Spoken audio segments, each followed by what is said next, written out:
خواتین و حضرات السلام علیکم۔ پروگرام دین و دانش کے ایک تازہ ایپیسوڈ کے ساتھ آپ کی خدمت میں حاضر ہیں۔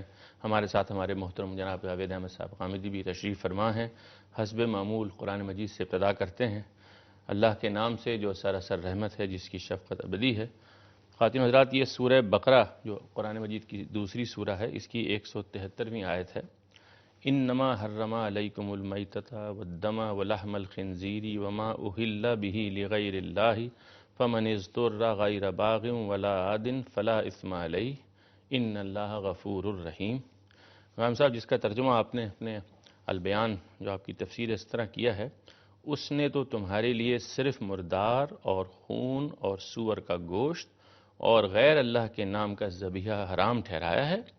اس پر بھی جو مجبور ہو جائے، اس طرح کے نہ چاہنے والا ہو نہ حد سے بڑھنے والا، تو اس پر کوئی گناہ نہیں۔ اللہ یقیناً بخشنے والا ہے، وہ سراسر رحمت ہے۔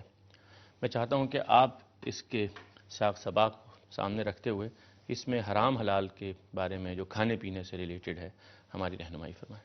یہ اصول کی بات سمجھ لینی چاہیے کہ ہمارے دین میں جن چیزوں کو موضوع بنایا گیا ہے وہ اصلاً 4 ہی چیزیں ہیں۔ آپ جب بھی کسی علم فن کا مطالعہ کرتے ہیں تو یہ سوال پیدا ہو جاتا ہے کہ اس کے مشمولات کیا ہیں، اس کا کانٹینٹ کیا ہے۔ تو دین میں 4 چیزیں زیر بحث آتی ہیں۔ ایک یہ کہ ہمیں اپنے بدن کی تطہیر کے لیے کیا کرنا ہے، بدن کی صفائی، بدن کی نظافت اور بدن کے تزکیے کے لیے، بدن کی تطہیر کے لیے کیا آداب سکھائے گئے ہیں، کیا ہدایات دی گئی ہیں۔ دوسری چیز یہ ہے کہ ہمیں اپنے خور و نوش کو کیسے پاکیزہ بنانا ہے۔ قرآن مجید اس بات پر اصرار کرتا ہے کہ اللہ تعالیٰ نے پیدا کرنے کو بہت سی چیزیں پیدا کی ہیں، لیکن حلال اور طیب چیزیں آدمی کو کھانی چاہیے۔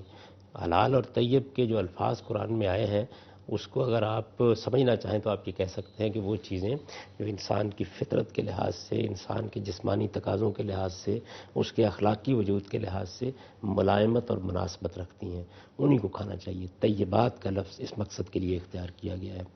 تیسری چیز اخلاقی تطہیر ہے، یعنی ہمارا ایک اخلاقی وجود ہے، اللہ تعالیٰ نے ہمیں ایک خاصہ اخلاقی عطا فرمایا ہے، اس کی روشنی میں ہم چیزوں کے بارے میں یہ رائے قائم کرتے ہیں کہ یہ ہونا چاہیے، یہ نہیں ہونا چاہیے، یہ صحیح ہے، یہ غلط ہے۔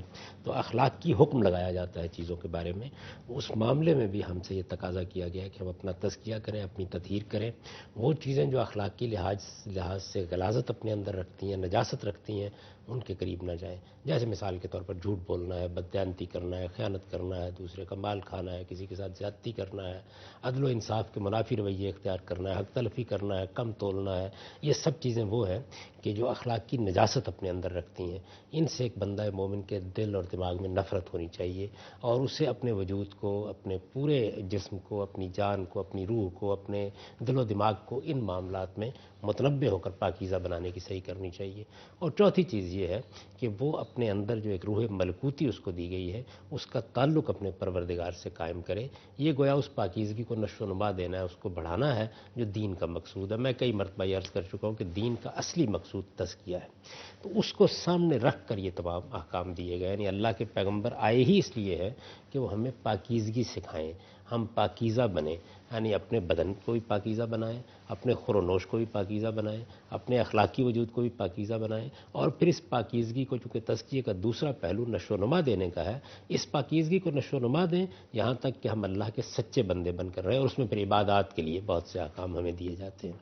ان تمام معاملات میں جو اصلی مسئلہ قرآن مجید موضوع بحث بنا رہا ہے وہ یہ ہے کہ انسان کی فطرت اللہ تعالیٰ نے اس طرح کی بنائی ہے کہ جس طرح وہ اپنے بدن کی پاکیزگی کا ایک بنیادی شعور رکھتا ہے، یعنی یہ بات کہ مجھے صاف ستھرا ہونا چاہیے، پاک ہونا چاہیے، میرے جسم پر کوئی غلاظت نہیں ہونی چاہیے، اس کا ایک شعور انسان کے اندر موجود ہے۔ جانوروں میں بھی بے چین ہوتا ہے جب ایسے نہ ہو، بے چین ہوتا ہے، یعنی کوئی غلاظت اس کے کپڑوں پر لگ جائے، بدن پر لگ جائے تو وہ چاہتا ہے کہ اس کو دھو دے۔ دھونا، صاف کرنا، یہ ایک ایسی چیز ہے کہ جو انسان کی فطرت کا حصہ ہے۔ اب یہ کہ اس کے حدود کیا ہیں، اس کو کہاں تک جانا ہے، دین میں کتنی پاکیزگی مطلوب ہے، انبیاء علیہ السلام نے اس کو واضح کر دیا۔ بنیادی چیز انسان کے اندر پائی جاتی ہے۔ بالکل اسی طریقے سے کھانے پینے کی چیزوں کے بارے میں بھی انسان اپنی طبیعت کے لحاظ سے فیصلہ کرتا ہے، ملائمت اور عدم ملائمت کا۔ تو اگر آپ بحثیت مجموعی دیکھیں تو یہ معلوم ہوتا ہے کہ انسان مثال کے طور پر چارہ تو نہیں کھاتا، جانور چارہ کھاتے ہیں لیکن ہم انہیں ان چیزوں کو اپنے کھانے کے لیے موضوع نہیں سمجھتے. سبزیوں میں سے بھی ہم کچھ انتخاب کرتے ہیں کہ یہ انسان اپنے لیے کھانا پسند کرتا ہے. انسان کو ایک حصے ذائقہ بھی دی گئی ہے اور ایک مناسبت اور ملائمت بھی ہے بعض چیزوں کے ساتھ اس کی، جو اگر کہیں نہیں پائی جاتی تو وہ ان چیزوں کو کھانا پسند نہیں کرتا. تو طیبات اور خبائث کا کھانے پینے میں بھی ایک شعور اس کے اندر موجود ہے. اسی کی ایک فرع یہ ہے کہ انسان درندوں کا گوشت نہیں کھاتا.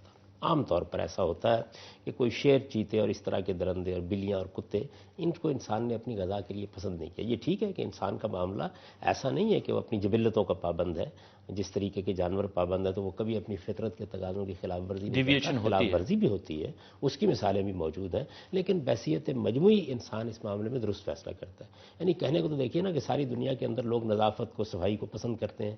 ساری دنیا میں لوگ یہ سمجھتے ہیں کہ ان کے گھر کو، ان کے ماحول کو، ہر چیز کو پاک صاف ہونا چاہیے. لیکن آپ کو بہت سے ایسے قبیلے مل جائیں گے کہ جو مٹی ملنا ہی، خاک آلود رہنا ہی اپنی نفسانی بالیدگی کے لیے غیر معمولی سمجھتے ہیں. تو یہ چیزیں جو ہیں انسان کے انحرافات ہوتے ہیں، لیکن بحیثیت مجموعی انسان درندوں کا گوشت کھانا پسند نہیں کرتا. اب درندوں کے گوشت کو اللہ نے بھی پسند نہیں کیا، اس کو خبائثی میں سمجھا گیا ہے. انسان اس معاملے میں عام طور پر ٹھیک ہی فیصلے کرتا ہے، لہٰذا یہاں کوئی ہدایت کی ضرورت نہیں تھی.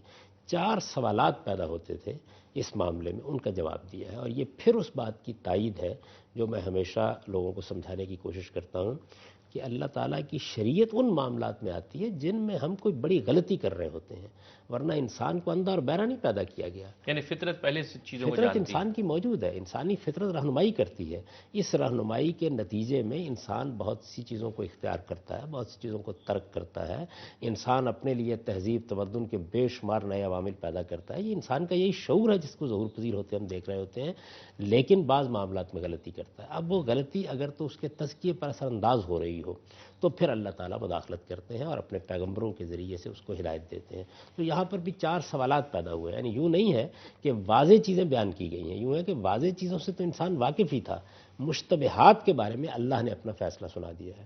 تو اس میں پہلا جو سوال پیدا ہوا ہے جو اس میں بیان کیا گیا ہے وہ یہ ہے کہ ایسا ہوتا ہے نا کہ ایک جانور بالکل حلال جانور ہے، جیسے بکری ہے، بھیڑ ہے، عام طور پر اس کو انسانی وجود کے ساتھ ملائمتی کی بنیاد پر کھایا جاتا ہے، اس کا گوشت طیبات ہی میں شمار ہوتا ہے، دنیا بھر میں اس کے بارے میں کوئی تردد نہیں ہوتا. لیکن یہ سوال پیدا ہوا کہ وہ گوشت جو ہم ذبح کر کے حاصل کرتے ہیں، اگر جانور طبعی موت مر جائے تو اس کا حکم کیا ہوگا اس معاملے میں. یعنی طبعی موت مرنے کی صورت میں جو سوال پیدا ہوتا ہے وہ ہے جس کا جواب قرآن مجید نے دیا. اسی طرح دوسرا سوال یہ پیدا ہوا کہ جانور تو بالکل حلال تھا، بھیڑ بکری ہے، تو جس طریقے سے ہم اس کا گوشت کھا رہے ہیں اور دوسری اس کی چیزیں کھا رہے ہیں تو کیا اس کے خون کو بھی ہم پی سکتے ہیں یا اس کے خون کو بھی ہم اس مقصد کے لیے استعمال کر سکتے ہیں؟ تو چونکہ حلال جانور ہے اس لیے خون کے بارے میں بھی سوال پیدا ہو گیا. اسی طریقے سے یہ سوال پیدا ہوا کہ ایک جانور حلال تھا، اس کو کسی غیر اللہ کے نام پر ذبح کر دیا گیا. یعنی آپ نے جانور کو ذبح کرنا تھا، ذبح کرنے ہی کے نتیجے میں آپ اس سے گوشت حاصل کرتے تھے، لیکن بجائے اس کے کہ آپ اللہ کے نام پر ذبح کریں، جس طرح کے جن قوموں کے اندر شرک رہا ہے تو ان میں جانور غیر اللہ کے نام پر بھی ذبح کر دیے جاتے ہیں. مختلف استھانوں پر جانوروں کی قربانی پیش کی جاتی تھی تو اس میں غیر اللہ کا نام لے کے ان کو ذبح کیا جاتا تھا. سوال پیدا ہوا کہ اس کا کیا حکم ہوگا؟ جانور تو حلال ہے. تو قرآن مجید نے اس کے بارے میں اپنا فتویٰ ارشاد فرمایا. چوتھی چیز سور کا گوشت ہے. یہ اصل میں وہ واحد جانور ہے کہ جس کو اگر آپ اس کی نوع کے لحاظ سے دیکھیں تو یہ بھیڑ بکری کی نوع سے ہے، لیکن یہ گوشت کھاتا ہے. تو ایک مشتبہ جانور تھا کہ جس کے بارے میں یہ فیصلہ کرنا مشکل تھا کہ اس کو کھانے کا جانور سمجھا جائے یا اس کا الحاق درندوں سے کیا جائے. تو قرآن نے اس میں بھی اپنا فیصلہ سنا دیا. تو ان چاروں چیزوں کے بارے میں کہا کہ یہ بالکل ممنوع ہے. یہ وہ بات ہے کہ جو اس آیت میں بیان کی گئی ہے، یہ بقرہ میں بھی ہے، نحل میں بھی ہے، مائدہ میں کچھ تفصیلات کے ساتھ پھر مزید بیان. ہم پر اور بات کریں گے آپ سے. خواتین حضرات، اس آیت پر ابھی کچھ بات باقی ہے، انشاءاللہ وقفے کے بعد آپ سے پھر ملاقات.